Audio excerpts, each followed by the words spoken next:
We've just had a big win in the pistol brace ruling, and I wanted to give you guys an update. So let's go over this real quickly. Let's do the 30-second breakdown real quickly. The Fifth Circuit has been ruling to decide if Judge O'Connor abused his discretion when ruling against the injunctions. They're sending it back down to the district court, which is great news, and they advise that the FPC will likely win this case, which is fantastic news, which means we should be good to go with our braces here soon. They withheld the injunctions for another 60 days, so you are good to go for another 60 days with your braces. So do whatever you want with your rifles for now, for another 60 days until Judge O'Connor makes another decision. Is it absolutely locked in that we won? No. But is it really, really good news and a really high probability that we will? Absolutely. So this is great news. So before we get into the full review, going over all the details, I'll give you guys all the information from the actual case and what the FPC put out. I want to go over the sponsor of today's video. This is Battle Cat Company. They are a clothing brand. I really like their t-shirt. I've been wearing it for a while. This is the one they sent me. They have multiple different styles on their website. They have hats and other things as well. If you guys want to check them out, there's a link in the description to them. I just want to thank brands like this for sponsoring my channel and my videos, because I wouldn't be able to put out this many videos at the quantity that I've been doing lately, especially lately. I put out a ton of videos recently. Check out Battle Cat Co. and pick something up for yourself. Like I said, I'm really enjoying this t-shirt. I'm a slim guy. I like form-fitting stuff, and this fits me well. And take a look at some of their other stuff, and thank you for the support. Now let's get into the full video and go over all the details about this and what to do in the next 60 days. So let's do a brief recap for those of you that might have missed all of my previous videos. So when this all started, the ATF originally said pistol braces were good to go. You were fine to have a pistol brace rifle on a less than 16-inch rifle, which is something like this, or multiple rifles behind me. And they said, you're good to go. And they did that for years, and it was okay, and everybody did it, and they sold millions of these things. And people have these, and they've been in circulation for a long time. Then the ATF decided, okay, on June 1st of 2023, these are now gonna be illegal. They gave us a grace period. They said you have this many months to be able to register your braces. You had free tax stamps, which I think was silly because tax stamps shouldn't be a thing. You shouldn't have to pay for that. It should be free to start with. It shouldn't even be a thing. The NFA should be completely eliminated. But they said it's free, so you could do your free SBR. So shame on you if you did that. You were able to SBR this, and you would do it free and wait the whatever time period. Then all of a sudden, these injunctions came into play. The FPC was one of the first. Maximum Defense was a handful of other ones that did these injunctions to allow you to still have your braces while the court cases were going on, because they sued them, because they said that's ridiculous. That's not, you can't do that. So that gave us kind of a buffer. We greatly appreciate these foundations for doing that, because without the FPC and people like that, that might have never happened, and they would have just taken it away. So that is why we give our money to these places and donate, because they are out there doing that hard work and being able to fight for our rights. So make sure you're picking the right organizations. There's some that didn't really step up to the plate until everybody else did. We won't say their name. I'll keep my opinion on them side, but there were some great organizations that stood up and did some awesome work. So we appreciate them for doing what they did and getting us to the point we are with braces. During this time, there was a lot of confusion because people were like, okay, well, I'll just remove my brace and I'll be fine. Like, I'll just set it aside and we'll be good to go. And there was a lot of, I don't know, back and forth on if that was even legal or not. If you could do that, if you couldn't do that, if you were still going to be charged. And then the ATF director came out and said, no, absolutely, you can just store it aside and you're fine. Like, just do that. Somebody simply, we wrote the rule to make it easy to comply with.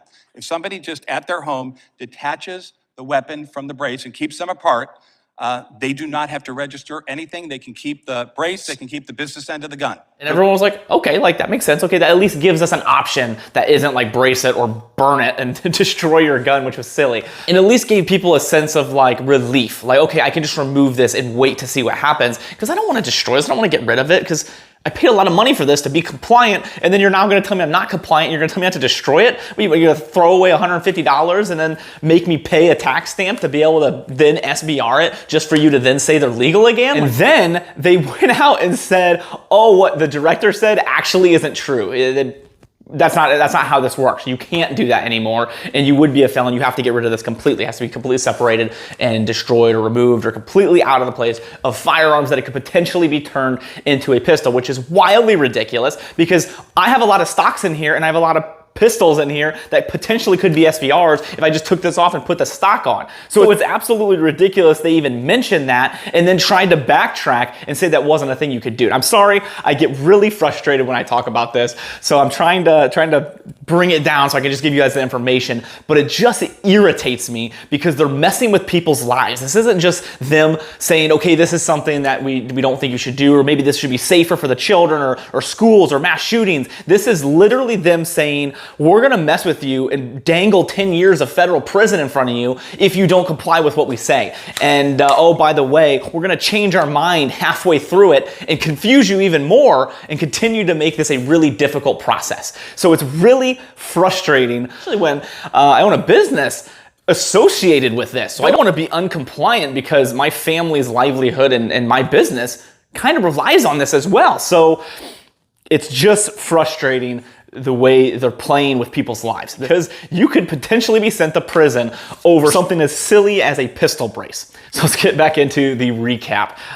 Then the first came around and the injunctions held us over. The Fifth Circuit took it over, and we're trying to decide if Judge O'Connor abused his discretion when saying that you can't have the injunctions, which then they sent it back to him saying he did. So now that he gets to do another ruling, so it's really back into his park, but it's great to see that it got kicked back. That is a really, really good sign that they're like, that doesn't seem to fly. And they said that PC will likely win this, which is fantastic. So I'm gonna share with you guys some screenshots here. This is straight from the FPC's website, all the information from this. With court stuff and legal stuff, it's so confusing because of legal jargon and all that stuff. That's why attorneys are paid so much money, because they understand all the goofy stuff that you have to go over. But there's just a lot of legal crap that is really confusing. It's as simple as possible in these videos and at least give you guys updates of what's going on. So where we're at right now is we have 60 days of an injunction that the Fifth Circuit ruled that we have, or until Judge O'Connor makes a new decision. I would imagine it's gonna be before that 60 days. So don't think 60 days from this time of the video, because it was yesterday, we're good to go. No, it's until Judge O'Connor makes another decision. So we'll have to see what his new decision will be. And at that time, we'll have new information. I'll give you guys another video of what we have to do. So within this 60-day period, you are still covered under the injunctions as long as you are covered under the FPC, the Second Amendment Foundation, all those other organizations that were listed in the previous videos. So there's a really large amount of people that are covered. If you aren't under those organizations, I highly recommend that you do donate to them. Again, I will reiterate, like I've done in my previous videos, I do not think you should have to pay an organization to keep your rights. I agree with that. I think it's ridiculous, and I don't think we should be put in this position that we have to do that. But with that being said, I think it is important to donate to these organizations that are standing up for our rights, because they are doing really good work, and it's like $10. So I will gladly give $10 to an organization and continue to donate to these people because they're doing really good work. I ended up saying that the rule that the ATF came up with was interpretive and not legislative, which is what everybody was saying. I mean, it's literally an interpretation of what the ATF thinks is a pistol versus not a pistol. There just wasn't really any concrete information to really know, okay, yeah, I have something illegal or not. There's always been that question, lingering question of, are these legal? And then they came out and said yes, and then all this happened. So it's just really a back and forth, and they kind of are trying to put this in their ballpark of being like, oh, we can just make our own decision and tell you yes or no. So the ATF is doing some shady stuff. Be aware of what's going on. The best thing you can do is continue to stay updated. These are your rights. This is potentially your future as well. If you have one of these, even if you don't have one of these, it's good to stay up to date of what's going on, especially because this isn't where they're gonna stop. This isn't the only thing they're going after. I mean, they went after bump stocks, they're going after braces. It's gonna be a continued fight. If they lose this, they're gonna go after the next thing. If they win it, you better believe they're really gonna go after the next thing. So stay up to date with this stuff. Watch as many videos as you can around it. I will keep you guys updated as much as possible. Again, I'm just trying to give you guys the information as quick as possible of what's happening, where we're at with things, and what you should do at that time being. So I will be updating you guys further here with more videos, because I'm sure here within the 60 days, we're gonna get a lot more information of what we're supposed to do and where we're at with this. But I'm very positive about the outcome. I think we're gonna win this one, and I'm really hoping to see another step forward, and maybe going after NFA and maybe suppressors and suppressors, there's one, and SBRs, and be able to just make those legal. And that's kind of my goal from here, is hoping to see that they push that next step forward and say, okay, you took way too big of a step. Now we're coming back and we're going to go after more. So we'll see what happens. I'm really looking forward to see if that does happen. I'm hoping it does. I hope these videos are helpful for you. I'm trying to get this information as quick as possible to you. About a day late on this one, but I'm trying to at least get these videos out so you guys know what's going on and keep you updated for those that follow my channel. If you want to stay updated, I recommend hitting the subscribe button and the notification bell, because it's hard to sometimes see the content because analytics and they don't like to show things. So hitting that notification bell is a great idea to stay up to date, and I appreciate it because it really helps my channel and supports me. I really appreciate that. A couple companies that support me, and the things I do here are Brownells and Hold Up Display. Hold Up Display makes these amazing mount Brownells. You can use code TA10 to save 10% on orders, $150 or more. I highly recommend you take advantage of that.